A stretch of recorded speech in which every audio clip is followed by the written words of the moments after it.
What's good, family? It's me, Coach 67 Sports TV. Shout out to the awesome and amazing LDBC, Lionsden Broadcasting Community. Shout out to the Louisiana All-American Sports Network. And shout out to the greatest university in the world, the Southern University, home of the mighty Jaguars. In this particular video, I'm going to talk about, was Mike Tyson versus Jake Paul a fixed fight?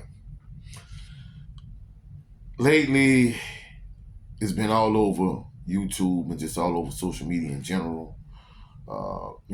People saying that Mike Tyson versus Jake Paul was a fixed fight. And the truth of the matter is, no, it wasn't. Was it a fixed fight? The fact that Jake Paul and whoever is choosing his opponents, are they smart from a matchmaking standpoint in regards to them either choosing washed up, past their prime MMA fighters? And even though Mike Tyson is a legend in the sport of boxing, is he over the hill and past his prime? Yes. That aspect of it is the matchmaking has done an excellent job from the perspective of they picking the right people for him to fight. But in terms of it being a scripted fight, the outcome being predetermined, like WWE, no, it's not. And the thing about it is, I know a lot of people love Mike Tyson at this point. He's beloved. He's now villainized to a certain degree the way he was in like the late 80s, early 90s. But the thing about it is, people are delusional. They're talking about how you can listen to the background audio and evidently somebody giving Mike Tyson cues or whatever the case may be. No, that's not the case. The case really is Father Time is undefeated. People got to realize when Mike Tyson was on the back end of his actual career from being an actual competitor in the sport of boxing, he was fading and washed in. He was losing the guys at that point that wouldn't have even been worthy of being sparring partners for him in his prime, like Kevin McBride. Watching Mike Tyson lose to Kevin McBride was like, when I really came to the realization, this dude is really done. He can't turn back the hands of time. He's through. He's done. He's washed. He's faded. And that's the thing people don't realize. If he was done in his later 30s, what you think he gonna do at 58? Father Time is undefeated for a reason. There's no way Mike Tyson was gonna be able to turn back the hands of time and turn back into 20-year-old Mike Tyson and savagely and viciously knock Jake Paul out. So Jake Paul and whoever his handlers or matchmakers are, they understood this. So they knew it was a win-win situation for him from the standpoint of, you got a huge mega name on your resume, one, and two, you're going to win this fight. So in terms of it being a fixed fight, it being scripted, no, it's not. It wasn't a fixed fight. It wasn't scripted. At the end of the day, Mike Tyson, he is past his actual prime, way past it. He was past his prime literally 20 years ago. So what makes me think at this age and stage in his career, a 58-year-old Mike Tyson could get into the ring and beat a 27-year-old Jake Paul? That's unrealistic. Unrealistic. Now, for these individuals that's talking about, I had a video a few days ago saying, hey, is Logan Paul the face of the sport of boxing? And a lot of people say, no. This is what I mean by that. Am I saying he's the best boxer in the sport of boxing? No. In fact, he's not even actually a real fighter, a real competitor. He's not your traditional boxer, someone like Mike Tyson, who had an amateur career and who went to the Olympics. In fact, Tyson didn't even make the Olympic team, but that's another story. But the point I'm trying to make is, he's not your traditional boxer. Basically, what he is a YouTuber that came into the sport of boxing And when he fought KSI, basically, what he was able to do is see that there was a niche for somebody like him. And the fact that you got like current fighters in the sport of boxing who supposedly like the faces of the sport of boxing, like Canelo Alvarez. Canelo Alvarez fangirls constantly tell him, oh, Canelo doesn't need to fight the best fighters. He doesn't need to fight David Benavidez because he's already earned stripes. He doesn't need to do anything. He doesn't need to prove anything. And I'm like, how? Like, essentially, Floyd Mayweather built Canelo Alvarez in terms of putting him on undercards of all his fights.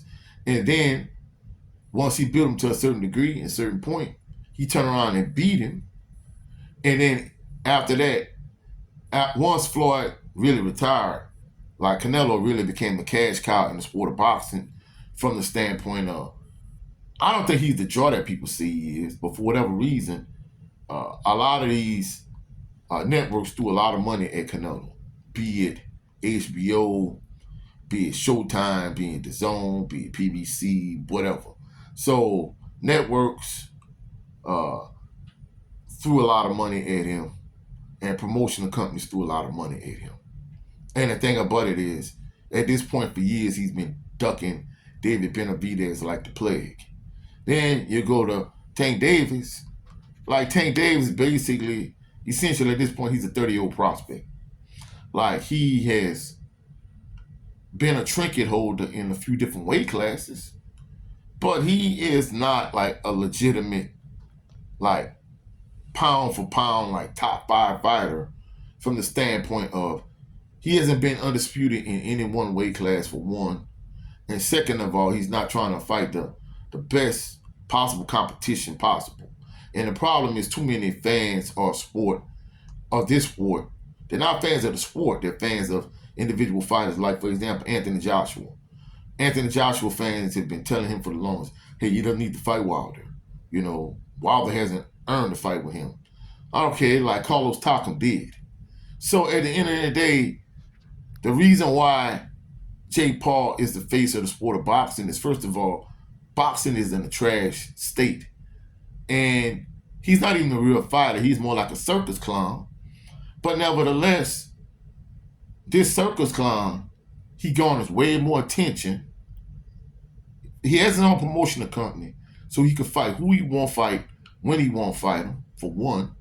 Second of all, he garners way more money and attention than someone like Bud Crawford, who should actually be the face of the sport of boxing. But the reason why Bud Crawford isn't the face of the sport of boxing is because, guess what? If Bud Crawford and Jake Paul fought on the same week, I promise you, Jake Paul is going to get way more coverage, way more attention, and make way more money than Bud Crawford, who in my opinion is the best fighter in the sport of boxing. So I didn't say Jake Paul is the best fighter in the sport of boxing. Whether people want to admit it or not, he's the face of the sport of boxing. No, Canelo Alvarez didn't agree to fight him, but guess what? He was interested at one point. Now Tank Davis said he's willing to fight him. Andre Ward. Artur Beterbiev, who's the undisputed light heavyweight champion of the world, even though I think Dimitri Bivol really beat him. That's just my personal opinion. The point of the matter is, in that context, all of these fighters, even Andre Ward won't fight him. He won't come out of retirement to fight him. So at the end of the day, the point I'm trying to make is, no, Jake Paul is not an actual fighter. He's more like a circus clown, like I said. But guess what? All of these guys won't fight him because, one, they know he's not a real fighter. And two, at the end of the day, they know they can make way more money fighting him than anybody else. So that's the issue. He garners more attention than any other fighter in the sport of boxing, for one. And not only does he garner more attention, but he makes way more money. And in my opinion, that makes him the face of the sport of boxing. It's not like you're at a point where you have a Muhammad Ali who is the face of the sport of boxing, or like you have a Sugar Ray Leonard, or Iron Mike Tyson, or a Roy Jones Jr., or Floyd Mayweather Jr. Those guys, at one point, they could say, hey, they was the face of the sport of boxing. Whether it was because they were the best fighter in the world from a marketing and being a draw standpoint, or they were pound for pound the best fighter in the world. Or even maybe somebody like an Oscar De La Hoya at one point. Even though I really don't rock with him in Golden Boy Promotions. But the point I'm trying to make is you don't have no guy that is that in today's current state of boxing. Whether fans will admit it or not, yeah, Jake Paul is the face of the sport of boxing. And truthfully speaking, in terms of whether the fight between him and Mike Tyson was fixed or not, it wasn't. It was not a fixed fight. The issue is whoever is matchmaking for him, they're getting all these washed up MMA fighters and they're getting past their prime legends. And that's the reason why he, basically he was able to beat up on Mike Tyson for 7.5 rounds, is because Father Time is undefeated. And, what's going to be next for him, who knows? But at the end of the day, really outside of Tommy Fury, who's the only live dog he fought, for the most part, they're going to handpick somebody else that he going to have a competitive advantage over. It's not like they're going to let him fight like a legitimate fighter, like a Artur Beterbiev or Dimitri Bivol. They're not going to let him fight somebody like that. They're going to let him fight somebody they know he could beat.